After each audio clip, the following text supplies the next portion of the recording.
it's always hard to get exact numbers in the middle of a war in terms of casualties and deaths. So I've kind of compiled them from various sources, and we link all our sources in the details. But I'll just kind of reference all the sources as I'm reading this, so people can judge for themselves how much to trust them or not. But on Ukrainian deaths, Zelensky told NBC News in early February that 46,000 of their soldiers had been killed.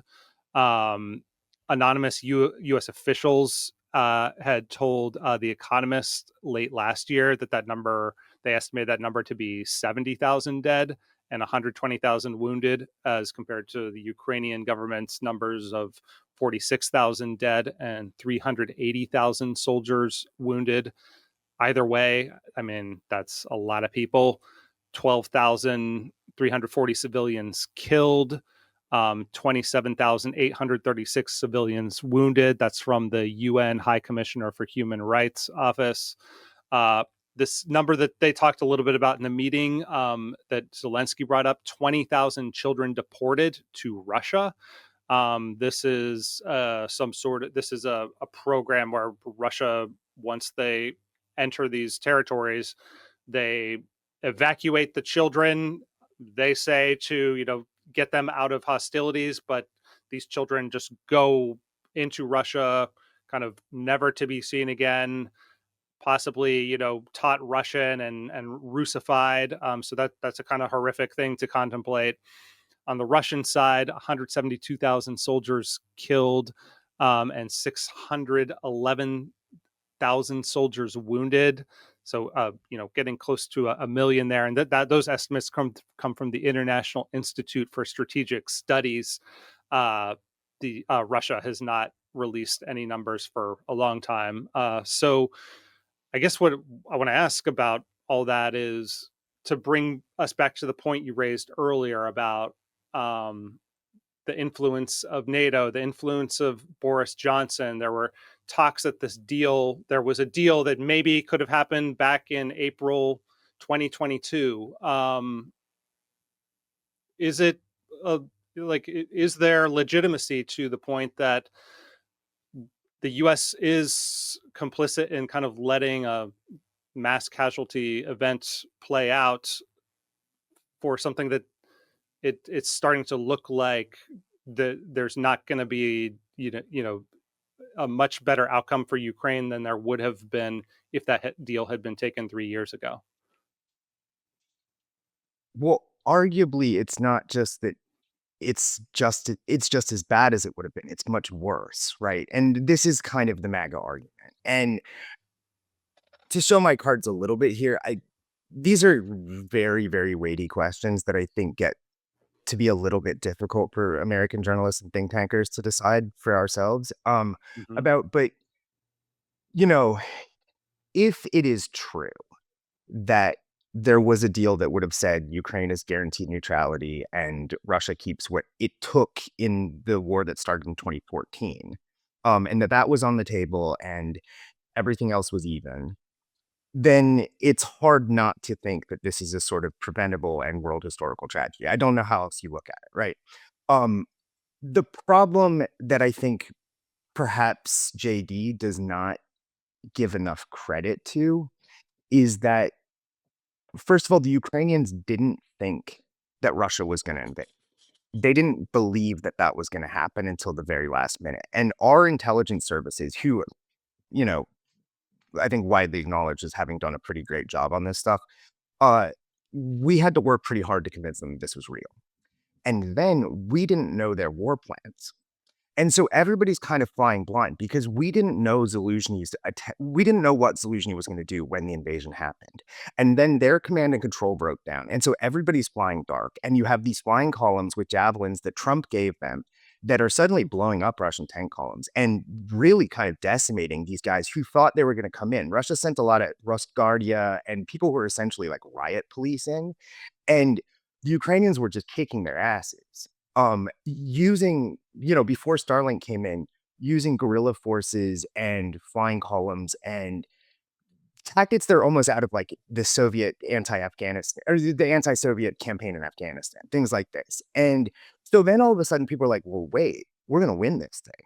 Um, and then the Ukrainians retook Kharkiv. They had that amazing counteroffensive before the NATO planned counteroffensive that I'll talk about in a second.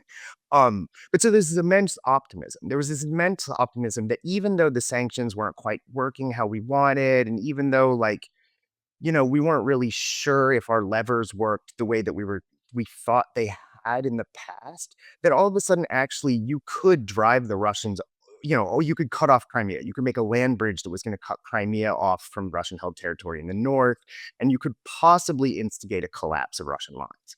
And then we kind of talked them into the thing where it gets really weird, which would be the counteroffensive in the spring, when a ton of Ukrainians died, and they gained very little territory after a huge deployment of Western troop or Western training, Western materiel, Western money, and Ukrainian lives against heavily mined Russian lines that proved to be basically impregnable. And there wasn't a recalibration after that, at least in terms of the messaging to the Western public. There wasn't a recalibration saying, hey, okay, it turns out that maybe we're going to have to lose this thing, or at least lose it under the terms that we had set, which is that anything less than driving Russia back to its borders is a failure. Um, and that left us in a rhetorical trap, and it left Ukraine in a very bad military trap, because at that point, Russia's military industrial complex was ramping up to a degree that we just frankly thought it wasn't going to be able to. Why do you think that the US establishment and the European NATO establishment was unable to make that pivot? Was this just a political problem, or like misaligned incentives in that it costs Ukraine much more to keep going than the US to keep funding it? Well, I don't want to get myself in trouble here. I've done a lot of Get reporting on yourself in NATO some trouble, let's recently. do it. That's what this is I for. was I was at the NATO summit over the summer last year, and look, part of this is just a philosophical problem, and part of this is like, I hate to say it, a staffing problem and a problem of just who fills European governments and high level positions. And a lot of these people are not super realistic about the world. And you know, it's really confusing actually to try to understand how these people in wire rim glasses have decided that they're managers of a bloody war. Like they're not really the people capable of doing that. They are not, and let's be real, like Europe is essentially, in military terms, a vassal region of the United States. And they do not have serious militaries. If you try to think about how many men Britain can put into the field right now using their logistic services without us, it's virtually nothing. The French can maybe, it's a few more, but it's not a lot. Um, they are incredibly reliant on American intelligence, American logistics, all these sorts of things. And so they're kind of living in a fantasy land where they were thinking that, just with the little button pushing in American centers of power, that like Ukraine could do what they imagined they could do, which is go and win wars against these like second world countries that are, they called Russia, they love to call Russia Nigeria with nukes and things like this. And it's just not really how the world works. And like these people in military circles who derisively call this stuff like Wunderwaffen. These Wunderwaffen ideas of like, oh, we're going to give them attackums, we're going to give them deep strikes. Like Europeans thought, this is a good example actually.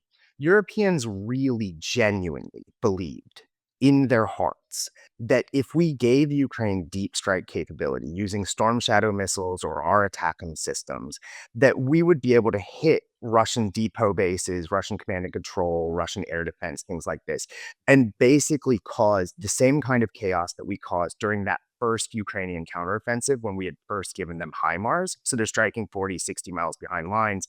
And they really did cause like a huge amount of chaos and a huge amount of difficulty for Russian command and control, for Russian logistics, things like this. But the problem is Russia very quickly adapted. And Russia is likely to very quickly adapt to any kind of deep strike capability that we give them. And the Europeans just, I think, weren't really aware of that, hadn't fought a war in years upon years. And they really thought that just somehow if you just kept giving money and technology, everything can be solved. And it turns out in again, we're discovering that the world is real and that the material constraints are real. A lot of that was just fantasy. Hey, that was a clip from Just Asking Questions. You can watch another one here or the full episode here. And please subscribe to our brand new channel to get us started off right and be notified when new episodes or clips go up. Thanks for watching.